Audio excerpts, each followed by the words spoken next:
आज ही Doubtnut app download करें। Doubtnut पर होगा अब आपके सभी मैथ्स, केमिस्ट्री, फिजिक्स और बायोलॉजी डाउट्स का सफाया।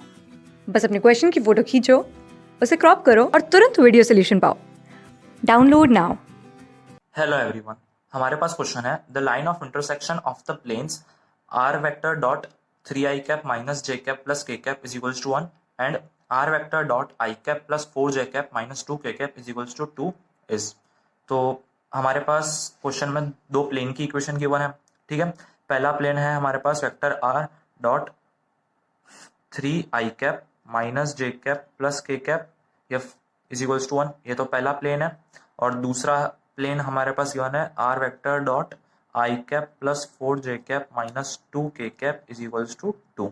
ठीक है, तो ये जो वेक्टर है इसे हम P1 नाम दे देते हैं इस प्लेन को, और इस प्लेन को हम P2 नाम दे देते हैं। ठीक है, तो प्लेन 1 के लिए नॉर्मल वेक्टर जो होगा उसकी हमारे पास वो कौन सा वेक्टर आएगा, नॉर्मल वेक्टर, वो ये हो जाएगा।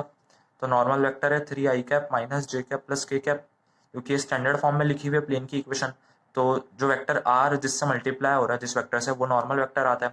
और वैसे ही P2 वेक्टर के लिए, P2 प्लेन के लिए नॉर्मल वेक्टर क्या आएगा, नॉर्मल वेक्टर P2 प्लेन के लिए हमारे पास आ रहा है आई कैप प्लस 4 जे कैप माइनस 2 के कैप। तो ये दोनों तो नॉर्मल वेक्टर्स आ गए। ठीक है, तो अब हमें क्वेश्चन में पूछा गया है इन दोनों प्लेन के लिए जो कॉमन लाइन होगी उस, यानी ये प्लेन जिस लाइन के अबाउट इंटरसेक्ट कर रहे हैं उस लाइन की इक्वेशन क्या आएगी। तो उस लाइन की इक्वेशन हम एल से डिनोट करते हैं। तो ये जो एल लाइन आएगी हमारे पास, इसका डायरेक्शन वेक्टर ये क्या आएगा हमारे पास, लाइन का जो डायरेक्शन वेक्टर आएगा वो इन दोनों नॉर्मल वेक्टर का क्रॉस प्रोडक्ट आएगा। यानी अगर इसको नॉर्मल वेक्टर n1 माने और इसको n2 माने, तो जो डायरेक्शन वेक्टर आएगा इंटरसेक्टिंग लाइन का वो आएगा हमारे पास n1 क्रॉस n2। ठीक है, यह फॉर्मूला होता है, तो फॉर्मूला से हमारे पास n1 क्रॉस n2 इस तरीके से आएगा। तो सबसे पहले हम डायरेक्शन वेक्टर निकालते हैं इस लाइन के लिए। तो डायरेक्शन वेक्टर, अब इसको हम निकालेंगे डिटर्मिनेंट मेथड से। तो ये हमने डिटर्मिनेंट फॉर्म करी।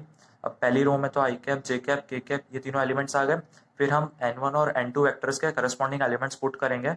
तो n1 का है पहले 3 i कैप, तो आई कैप के कॉलम में 3 पुट करा। फिर है माइनस जे कैप, तो यहाँ पे -1 आ गया। फिर है के कैप, तो ये 1 आ गया। वैसे ही n2 के लिए आएगा यहाँ पे 1, 4 और -2। ठीक है, तो ये आ गया डिटर्मिनेंट हमारे पास। तो यहाँ से अगर हम इसे ओपन करेंगे तो आएगा हमारे पास आई कैप इंटू -1 इंटू -2 और -1 इंटू 4, तो ये बन जाएगा 2 -4। फिर आएगा minus J cap into 3 into -2 यानी -6 और माइनस में आ जाएगा 1। फिर आएगा plus K cap into 3 into 4 यानी 12 और माइनस में आएगा -1 इंटू -1, तो वो +1 बन जाएगा। तो ये तो आ गया डायरेक्शन वेक्टर। तो डायरेक्शन वेक्टर डीवी लिखा हमने उसे, तो ये आ गया -2 आई कैप, फिर आएगा +7 जे कैप और ये बन गया +13 के कैप। ठीक है, तो ये हमारे पास आ गया। अब हमारे पास जो डायरेक्शन वेक्टर है वो आया -2 आई कैप +7 जे कैप +13 के कैप। तो इसको हम 2 आई कैप -7 जे कैप -13 के कैप ये भी लिख सकते हैं, क्योंकि हमने यहाँ पे n1 क्रॉस n2 करा है तो डायरेक्शन वेक्टर आया। वैसे ही अगर हम n2 क्रॉस n1 करते हैं तो भी हमारे पास आना चाहिए डायरेक्शन वेक्टर। तो n2 क्रॉस n1 करेंगे तो ये जो वेक्टर है ये माइनस साइन के साथ आ जाएगा, तो ये बन जाएगा। यानी ये तो आ रहा है n2 क्रॉस n1 वाला वेक्टर और ये आ रहा है हमारे पास n1 क्रॉस n2 वाला वेक्टर। तो ये दोनों ही डायरेक्शन वेक्टर पॉसिबल है हमारे पास। अब लाइन की इक्वेशन हम लिखते हैं कैसे, अगर हमारे पास लाइन पे कोई पॉइंट गिवन है तो उस पॉइंट का पोजीशन वेक्टर लिखते हैं p plus lambda times direction vector.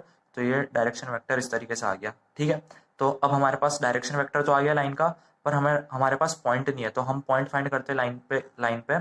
तो प्लेन की इक्वेशन हमारे पास है are dot 3 i cap minus J cap plus K cap is equals to 1, और दूसरी इक्वेशन प्लेन की है R dot I cap plus 4 J cap minus 2 के cap is equals to 1। ठीक है, यहाँ पे 2 है, तो इस प्लेन को हम लिख सकते हैं 3x minus y plus z is equals to 1। अगर r को हम x i cap plus y j cap plus z k cap मान लेते हैं तो ये स्टैंडर्ड फॉर्म में आ जाएगी। वैसे ही इस प्लेन की इक्वेशन को लिख सकते हैं हम x plus 4y minus z is equals to 2।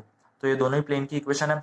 अब हमें पता है अगर कोई भी दो प्लेन हमें गिवन है और अगर वो इंटरसेक्ट कर रहे हैं तो किसी पर्टिकुलर लाइन के अबाउट ही इंटरसेक्ट करेंगे, तो हमें उस लाइन पे एक पॉइंट फाइंड करना है।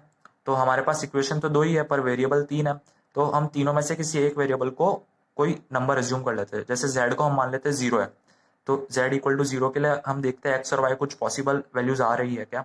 तो ये बन जाएगा 3x minus y is equals to 1, और सेकंड इक्वेशन बन जाएगी हमारे पास x plus 4y is equals to 2।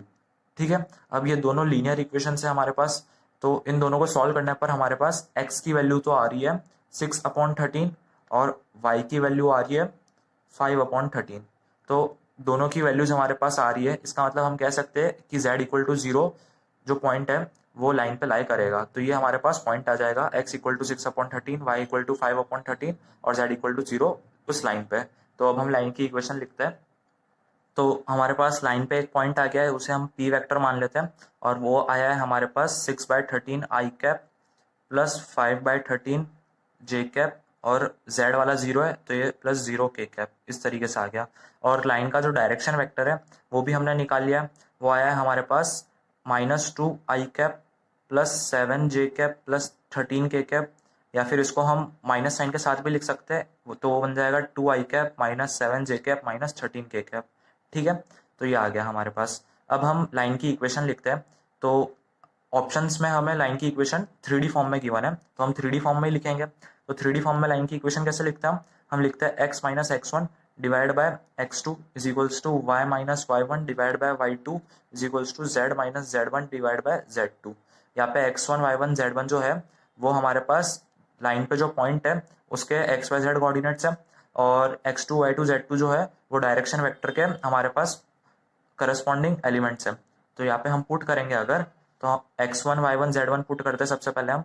तो x1 तो हमारे पास है 6/13, तो ये 6/13 आ गया, और x2 यानी कि डायरेक्शन वेक्टर का x कोऑर्डिनेट तो वो -2, या फिर हम ये वाला डायरेक्शन वेक्टर लेके चलते हैं क्योंकि ऑप्शंस भी हमें इस फॉर्म में गिवन है, तो ये 2 लिख दिया हमने। फिर इज इक्वल्स टू में y माइनस y1, तो y1 है हमारे पास 5/13, तो ये आ गया, और y2 -7 हो जाएगा, तो ये -7 आ गया। फिर z के लिए लिखेंगे z माइनस z1, तो जो पोजीशन वेक्टर है उसका z कोऑर्डिनेट 0 है, तो ये सिर्फ z रह जाएगा यहाँ पे, और नीचे आ जाएगा हमारे पास z2, तो वो बन गया -13।